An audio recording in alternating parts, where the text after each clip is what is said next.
Ambedkar centre నందు భారత రాజ్యాంగ నిర్మాత బడుగు బలహీన బహుజనుల ఆశాజ్యోతి డాక్టర్ బిఆర్ అంబేద్కర్ గారి 134వ జయంతి సందర్భంగా విగ్రహానికి పూలమాలలు వేసి నివాళులు అర్పించిన స్థానిక ఎమ్మెల్యే డాక్టర్ తెల్లం వెంకట్రావు. ఆయన ఆలోచనలు, ఉద్యమాలు ఎప్పటికీ మార్గదర్శకమే.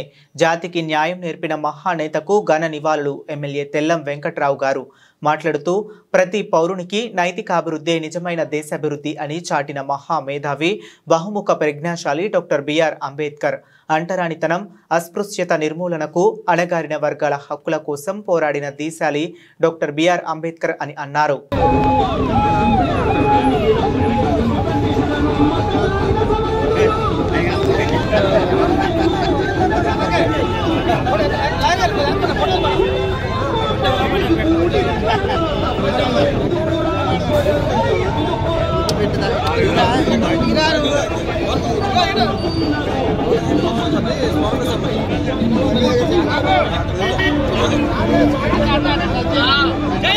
జయంతి 134వ జయంతి మాల మహానాడు బీసీ ఎస్టీ సంఘాలన్నీ కూడా బ్యాక్వర్డ్ కమ్యూనిటీ అన్నీ కూడా ఈరోజు అంబేద్కర్ సెంటర్ నందు బ్రహ్మాండంగా 134వ జయంతి జరపడం జరిగింది. ఈరోజు అంబేద్కర్ చేసిన సేవలన్నీ రాజ్యాంగాన్ని రచించారు కాబట్టి ఈరోజు ఎస్టీ బీసీ మైనార్టీ వర్గాలన్నింటినీ ముందుకు తీసుకెళ్లాలని ఆ రోజు మన ప్రభుత్వంలో ఉండి రక్షణ శాఖ కానీ న్యాయశాఖలో ఉండి అనేక శాఖలు చేసి ఆ శాఖల్లో న్యాయం జరిగే విధంగా చాలా వరకు ఏర్పడుతున్నారు. ఆయన చదువుకునే రోజులు ఎన్ని కష్టాలు పడ్డారు. లండన్కి వెళ్ళినా కానీ ఆ రోజుల్లో అంటరాని తరపున నేరం అనేది ఆ రోజు నుంచి భావించి ఆ రోజు మన ప్రభుత్వంలోకి వెళ్ళిన తర్వాత న్యాయశాఖలో ఉన్నప్పుడు రాజ్యాంగ అధినేతగా ఆ రోజు డాక్టర్ రాజేంద్ర గారి నేతృత్వంలో ఉన్న ప్రభుత్వంలో ఆయన కావలసిన రాజ్యాంగాన్ని మనం ఎస్సీ బీసీ మైనార్టీ వర్గాలను తీసుకెళ్లాలంటే ఏమిటి, ఈరోజు మనం ఆయన దయాగుణాలతో మనం ఏం చేస్తే బాగుంటుందని ఆ రోజు మనం ఏ పని అయితే చేసుకుంటున్నారో ఆ పని విధంగా ఎస్సీ కులాలను విభజన చేసి వాళ్ళని ముందుకు తీసుకెళ్లే దాంట్లో రాజకీయంలో కానీ చదువుల్లో కానీ ఈరోజు ఆయన పెట్టిన భిక్ష రాజ్యాంగంలో మన కమ్యూనిటీలకి కష్టపడ్డ డాక్టర్ బిఆర్ అంబేద్కర్ గారు వెనకబడిన కులాలని మాల మహానాడు బీసీ ఎస్టీ వర్గాలను ఏం చేయాలి, జనాభా ప్రాతిపదికన వాళ్ళకి రిజర్వేషన్ కల్పించాలి, రిజర్వేషన్ కల్పిస్తే ముందుకు వెళ్తారు, లేని పక్షంలో చదువుల్లో కానీ రాజకీయాల్లో కానీ ఉద్యోగాల్లో కానీ ముందుకు వెళ్ళలేననే ఆలోచనతో ఆ రోజుల్లోనే మనకి ఈరోజు ఈ భిక్ష పెట్టిన మన డాక్టర్ బిఆర్ అంబేద్కర్ గారు ఈరోజు మన దయాదాక్షిణలతో ఈరోజు అనేక బ్యాక్వర్డ్ క్యాస్ట్లతో సహా ఈరోజు ముందుకెళ్తున్నాం. దానిని ఇప్పుడున్న ప్రభుత్వాలు, కేంద్రంలో ఉన్న ప్రభుత్వాలు అన్నింటినీ ఒక కుట్ర చేసి రాజ్యాంగానే మార్చాలి, రాజ్యాంగం బాగాలేదు అని ముందుకు వెళ్ళాలని మన ముఖ్యమంత్రి గారు రేవంత్ రెడ్డి గారు బీసీ కులాలకు కులకన్న చేసిన వ్యక్తి. మనం భారతదేశంలోనే మొట్టమొదటి రాష్ట్రంగా బీసీ కులగణన చేసి ఎస్టీ వర్గాలను ముందుకు తీసుకెళ్లాలని, ఎస్టీ వర్గాల్లో కూడా మనం ఏదైతే సుప్రీంకోర్టు ఇచ్చిన జడ్జిమెంట్ ప్రకారం కూడా ఎస్సీ కులాలను కూడా మనం 32 భాగాలుగా చేసి మనం ఏ కులాల్లో పెట్టాలని కులాలు భాగంగా చేసిన మొట్టమొదటి ముఖ్యమంత్రి రేవంత్ రెడ్డి గారికి ప్రత్యేకమైన ధన్యవాదాలు తెలుస్తున్నాం. ఈరోజు నిన్న కూడా మన ఎస్టీ సంఘాలు కూడా కూర్చున్నాయి, మాకు కూడా విభజన కావాలి, మమ్మల్ని కూడా ముందుకు తీసుకెళ్ళాలి, లేకపోతే మేము వెనకబడిపోతాం. నిన్న కూడా కూర్చున్నారు. ఖచ్చితంగా న్యాయం అయితే ఏదుందో ఆ న్యాయాన్ని అనుసరిద్దామని నా దగ్గరకు వస్తే కూడా సంఘాలకి చెప్పాను.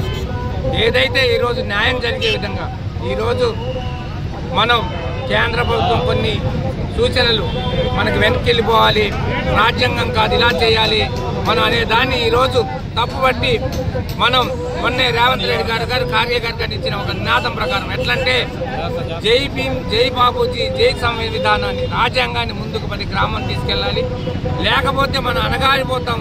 ఇప్పుడున్న ఈ రాజ్యాంగాన్ని కాపాడాలని ఒక గట్టిగా ఒక నినాదాన్ని ప్రజలకు తీసుకెళ్లాలని ప్రభుత్వం ఇచ్చిన సూచనలను అందరూ తప్పక పాటించాలని, మనం ఈ రాజ్యాంగం ఉంది కాబట్టే ఈరోజు ఇలా నిలబడ్డామనే దాన్ని ఎస్టీ బీసీ సంఘాలన్నింటినీ కూడా బ్యాక్వర్డ్ కమ్యూనిటీలన్నింటినీ కూడా మీరు గమనించాలని, ఈ రాజ్యాంగాన్ని కాపాడే బాధ్యత రాజ్యాంగాన్ని తెచ్చారు కానీ రాజ్యాంగాన్ని కాపాడే బాధ్యత మన మీద ఉంది. మనందరం ఈరోజు ఐక్యంగా ఉండి ఐక్య పోరాటం చేసి ముందుకు తీసుకెళ్తూ ఇంకా మనకేమన్నా నష్టం జరిగిందంటే ఈ రాజ్యాంగం ప్రకారంగా జనాభా సెన్సెస్ ప్రకారంగా మనం ముందుకు వెళ్ళగలిగితే మన రాజ్యాంగాన్ని కాపాడిన వాళ్ళు అవుతాం. అందరం కూడా రాజ్యాంగాన్ని కాపాడే దాంట్లో ముందుండాలి. ఈరోజు ఏదైతే సమాజంలో కూడుకుంటా నీడు అనే నినాదం భాగంగా ఈరోజు అనేక సంక్షేమ పథకాలతో పాటు మనం ఈరోజు పేదవాడికి ఏముంది, పేదవాడికి ఏం లేదని ఆలోచించడం వెళ్తాం. ప్రభుత్వానికి ప్రత్యేకమైన ధన్యవాదాలు తెలుపుకుంటూ ఈరోజు అనేక కార్యక్రమాలు వెనకబడిన కులాలని ముందుకు తీసుకెళ్లాలి అనే ఒక ఆలోచనతో మొన్న చేసిన మన ఈ సంఘాలు కానీ బీసీ వర్గానికి వర్గీకరణ కానీ ముందుకు వెళ్తుందని ప్రతి ఒక్క వర్గంలో ప్రతి ఒక్కడు మనం పై స్థాయిలో ఉంటున్న ఒక ఆలోచనతో చేసిన ప్రభుత్వానికి ప్రత్యేకమైన ధన్యవాదాలు తెలుపుకుంటూ ఖచ్చితంగా రాజ్యాంగాన్ని తెచ్చారు, రాశారు, దాన్ని అమలు చేయాలి, ఇంకా ప్రతిష్టం చేయాలని మీ అందరికీ మనవి చేసుకుంటూ అందరం ఐక్యంగానే ఉంటేనే ఇవన్నీ నడుస్తాయని మీకు మనవి చేసుకుంటూ నాకు ఇచ్చే అవకాశం ఇచ్చిన మీ అందరికీ ప్రత్యేకమైన ధన్యవాదాలు తెలుపుకుంటున్నాను.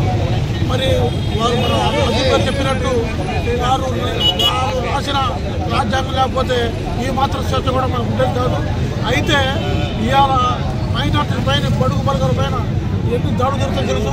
కేవలం ఈ మధ్యన మన వర్క్ బిల్లు కూడా తెచ్చారు. అలాగే ఇంతకుముందు తల్లాకు ఒక చట్టం కూడా తెచ్చారు. అలాగే మరి ఇంతకుముందు బురకా సబ్జెక్టు తెచ్చారు. అన్నీ కూడా మైనార్టీలు తప్పడం తప్ప వగ్గుపోటు భూములు ఆక్రమించేసుకున్నారట ముస్లింస్. మరి ఇవాళ భద్రాచలంలో ఎన్ని వేల ఎకరాల దేవస్థానం భూములు ఉన్నాయి, ఇప్పుడు ఎన్ని ఉన్నాయి దేవస్థానంలో. మరి ఇవన్నీ కూడా ఆలోచిస్తే మరి కేవలం ముస్లింలపైన దండయాత్ర జరుగుతున్నదని మేము భావిస్తున్నాం. కాబట్టి మనందరం బడుగు బలహీన వర్గాలందరూ కూడా ఐక్యతగా ఉండి మనం ఎలాంటి గ్రూపుల మీద లేకుండా మనం కలిసి ఉండి పోరాటం చేయాలి తప్ప ఈ భారతదేశంలో ఫ్రీగా మనం బతకలేమని చెప్తూ ఈ అవకాశం ఇచ్చిన మన సంఘం వారికి ధన్యవాదాలు. భద్రాచల పట్టణంలో డాక్టర్ బిఆర్ అంబేద్కర్ గారి 134వ జయంతి సందర్భంగా ఈరోజు ఎస్సీ ఎస్టీ బీసీ మైనార్టీలందరూ కూడా ఏకంగా వచ్చి అంబేద్కర్ గారికి ఘన నివాళులు అర్పించడం జరిగింది.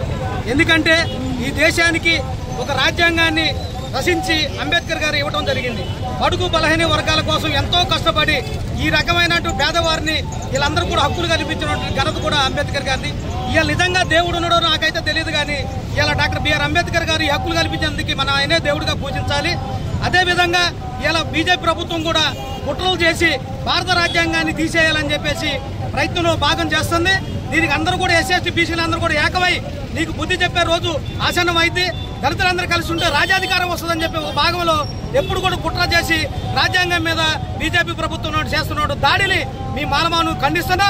ఇలాంటి వర్ధంతులు జయంతులు కూడా ఎప్పుడు కూడా మేము జరుపుకుంటాం. అన్ని వర్గాల ప్రజలు కూడా ఇలా అంబేద్కర్ గారు అండగా ఉంటామని చెప్పి తెలియజేస్తూ జై భీమ్.